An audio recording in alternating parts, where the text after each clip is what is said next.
നല്ല രുചിയുള്ളതും എളുപ്പത്തിലും ഉണ്ടാക്കാവുന്ന ഒരു ബിസ്ക്കറ്റ് പുഡിങ്ങിൻ്റെ റെസിപ്പിയാണ് ഇന്നത്തെ വീഡിയോയിൽ ഞാൻ ഷെയർ ചെയ്യുന്നത്. ഞാൻ Mahima Simon. Welcome to Mahima's cooking class.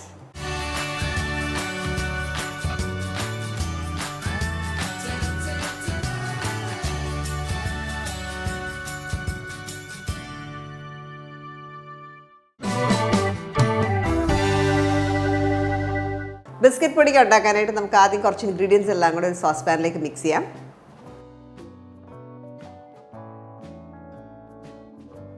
3 tablespoon cornflour,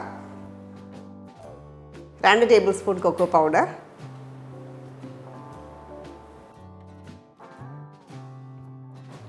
1/2 cup condensed milk,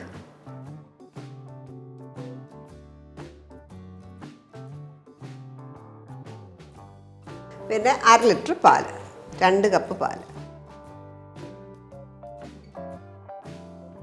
അപ്പോൾ ഈ പൊടിയിൽ നമ്മൾ സെറ്റ് ചെയ്യാനായിട്ട് ജെലറ്റിനൊന്നും ഉപയോഗിക്കുന്നില്ല, അപ്പോൾ അതുകൊണ്ടാണ് നമ്മൾ അത്രയും കോൺഫ്ലവർ ചേർത്തേക്കുന്നത്. നല്ലതായിട്ട് മിക്സ് ചെയ്ത ശേഷം കുക്ക് ചെയ്യാം. കൊക്കോ പൗഡറൊക്കെ ഉപയോഗിച്ചേക്കുന്നതുകൊണ്ട് കട്ടകളുണ്ടാവും, അതൊന്ന് അലിയണം, അതിനുശേഷം കുക്ക് ചെയ്യാം.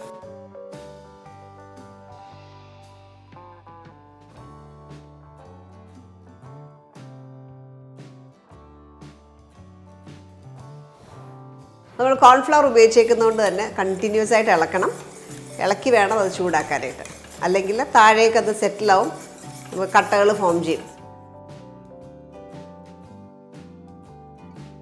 നമ്മുടെ ഈ കസ്റ്റേർഡ് മിക്സ്ചർ നല്ലതായിട്ട് തിളയ്ക്കാൻ തുടങ്ങി. ഇനി ഓഫ് ചെയ്യാം. ഓഫ് ചെയ്തു. ഈ ഒരു അയവാണ് ഇപ്പം കിട്ടിയത്. ഇത്രയും തിക്കായിട്ടാണ് കിട്ടിയേക്കുന്നത്. ഇതിനകത്തേക്ക് ഇനി ബട്ടർ ഇടണം.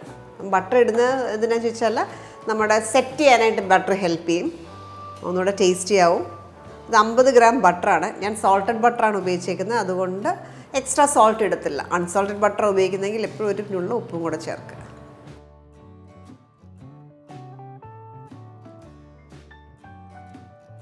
ഇത് മാറ്റി വെക്കാം. നന്നായിട്ട് കൂളാവണം.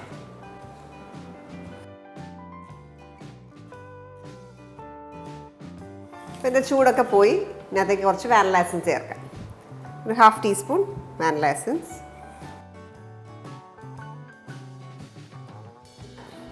ഈ പുഡിങ്ങിൻ്റെ മിക്സ്ചർ 7 ഇഞ്ച് അല്ലെങ്കിൽ 8 ഇഞ്ച് വലുപ്പമുള്ള ഒരു പുഡിംഗ് ഡിഷിലേക്ക് ഒഴിക്കും.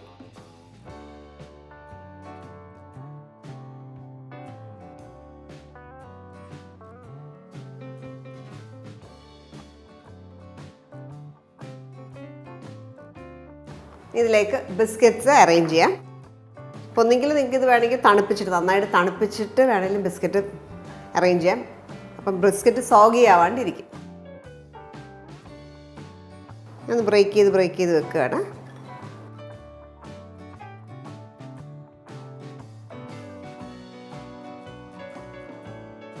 ഏത് ബിസ്ക്കറ്റ് നമുക്ക് ഉപയോഗിക്കാം. ഞാൻ ഇപ്പോൾ ഉപയോഗിച്ചേക്കുന്നത് ഡൈജസ്റ്റീവ് ബിസ്ക്കറ്റ്സ് ആണ്. അതിന് പകരം മാറി ബിസ്ക്കറ്റോ ഒറിയോ ബിസ്ക്കറ്റ്സോ ഏത് വേണമെങ്കിലും ഉപയോഗിക്കാം.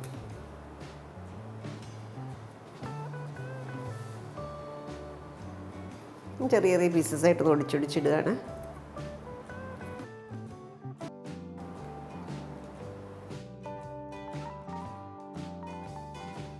ഇടയ്ക്കിടയ്ക്ക് ഈ ബിസ്ക്കറ്റ് കിടക്കുന്നതുകൊണ്ട് നമുക്ക് നല്ലൊരു ക്രഞ്ചി ലെയർ കിട്ടും. അപ്പം 100 ഗ്രാം ഡൈജസ്റ്റീവ് ബിസ്ക്കറ്റ്സ് നമ്മൾ യൂസ് ചെയ്തേക്കുന്നത്. അപ്പോൾ 100 ഗ്രാം ബിസ്ക്കറ്റിൻ്റെ പാക്കറ്റിൽ നിന്ന് 2 എണ്ണം എക്സ്ട്രാ വന്നു. നമ്മൾ ഏകദേശം ഒരു 10 ബിസ്ക്കറ്റോളം യൂസ് ചെയ്തു. അത് നമ്മൾ പാത്രം എടുക്കുന്നതിൻ്റെ വലുപ്പം അനുസരിച്ച് അങ്ങോട്ടും ഇങ്ങോട്ടൊക്കെ മാറും. ഇത് ചില്ല് ചെയ്യാനായിട്ട് തണുക്കാനായിട്ട് ഫ്രിഡ്ജിൽ വെക്കുക. ഒരു 10 മിനിറ്റോളം ഫ്രിഡ്ജിൽ വെക്കുക. അപ്പോൾ പുഡിങ്ങിൻ്റെ ലെയർ നമ്മൾ ചില്ല് ചെയ്യാനായിട്ട് ഫ്രിഡ്ജിൽ വെച്ചേക്കുകയാണ്. ആ സമയം കൊണ്ട് നമുക്ക് വിപ്പിംഗ് ക്രീം വിപ്പ് ചെയ്തെടുക്കാം. ഞാൻ ഇവിടെ എടുത്തേക്കുന്നത് ഒരു 1/3 കപ്പാണ്. 1/3 കപ്പോ നമുക്ക് 1/2 കപ്പോ ഒക്കെ എടുക്കാം. നമ്മുടെ പാത്രത്തിൻ്റെ വലുപ്പം അനുസരിച്ച് നിങ്ങൾക്ക് എടുക്കാം. ഇതിലേക്ക് ഒരു 1/2 teaspoon coffee powder, instant coffee പൗഡറാണ്. കോഫിയുടെ ഫ്ലേവർ ഇഷ്ടമില്ലാത്തവർക്ക് കോഫി പൗഡർ ഒമിറ്റ് ചെയ്യാം. വിപ്പിംഗ് ക്രീം തന്നെ വേണം വിപ്പ് ചെയ്യാം, അല്ലെങ്കിൽ വിപ്പിംഗ് ക്രീമിലേക്ക് കുറച്ച് മെൽറ്റഡ് ചോക്ലേറ്റ് ചേർത്തിട്ട് വേണം വിപ്പ് ചെയ്യാം. ഇത് രണ്ടും കൂടെ നന്നായിട്ട് ബീറ്റ് ചെയ്തെടുക്കാം.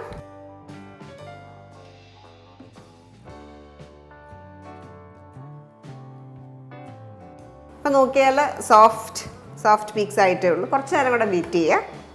ചുടത്തിക്കാവണം.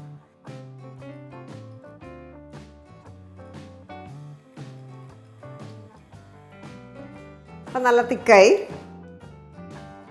സ്റ്റിഫ് പീക്സ് ആയി കഴിയുമ്പോൾ നിർത്താം.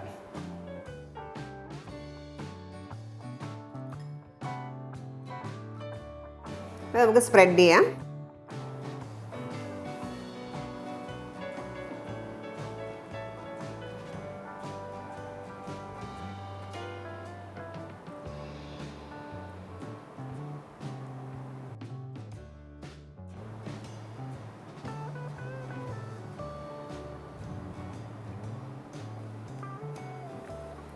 ഒത്തിരി തിക്ക് ലെയർ ഓഫ് ക്രീമിൻ്റെ ആവശ്യമില്ല, ഒരു തിൻ ലെയർ ഓഫ് ക്രീം മതി.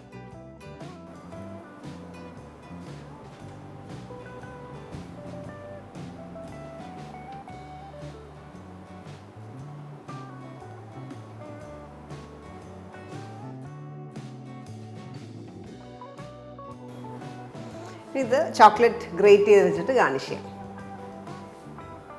നമുക്ക് ചോക്ലേറ്റ് ഗ്രേറ്റ് ചെയ്തിടാം.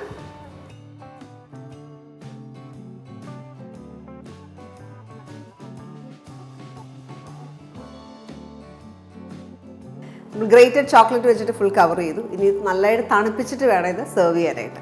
അപ്പോൾ ഒരു 4-5 മണിക്കൂർ മിനിമം ചില്ല് ചെയ്യുക, അല്ലെങ്കിൽ ഓവർനൈറ്റ് ചില്ല് ചെയ്യാനായിട്ട് ഫ്രിഡ്ജ് വെക്കുക.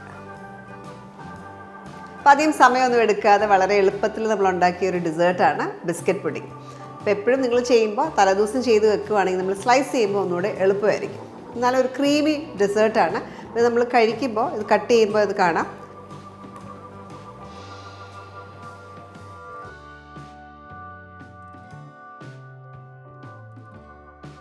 അപ്പോൾ ഇതിൻ്റെ ടെക്സ്ചർ ഉണ്ട്, ഒരു ക്രീമി ടെക്സ്ചറാണ് വരിക. അപ്പോൾ നമ്മൾ സാധാരണ പുഡിങ്ങൊക്കെ മുറിച്ചെടുക്കുന്ന പരുവത്തിൽ നമുക്ക് ഈ ഒരു ഡെസേർട്ട് എടുക്കാൻ പറ്റത്തില്ല. ഇതെപ്പോഴും ഇതുപോലെ സ്കൂപ്പ് ചെയ്ത് എടുക്കുന്ന ഒരു പരുവത്തിനാണ്. കാരണം നമ്മളിതിനകത്ത് സെറ്റിംഗ് ഏജൻസ് ആയിട്ടുള്ള ജലറ്റിനോ ഒന്നും ചേർത്തിട്ടില്ല. അപ്പോൾ ഇതിനകത്ത് നമ്മൾ കോൺഫ്ലവർ വെച്ചിട്ടുള്ള സെറ്റിംഗ് ആണ്. കോൺഫ്ലവറും ബട്ടറും ചേർത്താണ് ഇതിനകത്ത് സെറ്റിംഗ് വരുന്നത്. ഇത് നല്ലൊരു ക്രീമി ടെക്സ്ചറാണ്. കൂടാതെ ഇടയ്ക്കിടയ്ക്ക് ബിസ്ക്കറ്റിൻ്റെ ഒരു ബൈറ്റും കിട്ടും. പിന്നെ കോഫി ക്രീം മേലെ കൊടുത്തേക്കുന്നുണ്ട്, അതിൻ്റെ ഒരു ഫ്ലേവറും കൂടെ വരും. നല്ലൊരു പെർഫെക്റ്റ് ഡെസേർട്ടാണ്. അപ്പോൾ ട്രൈ ചെയ്ത് നോക്കിയിട്ട് നിങ്ങളുടെ ഫീഡ്ബാക്ക് അറിയിക്കുക. Thank you for watching Mahima's cooking class.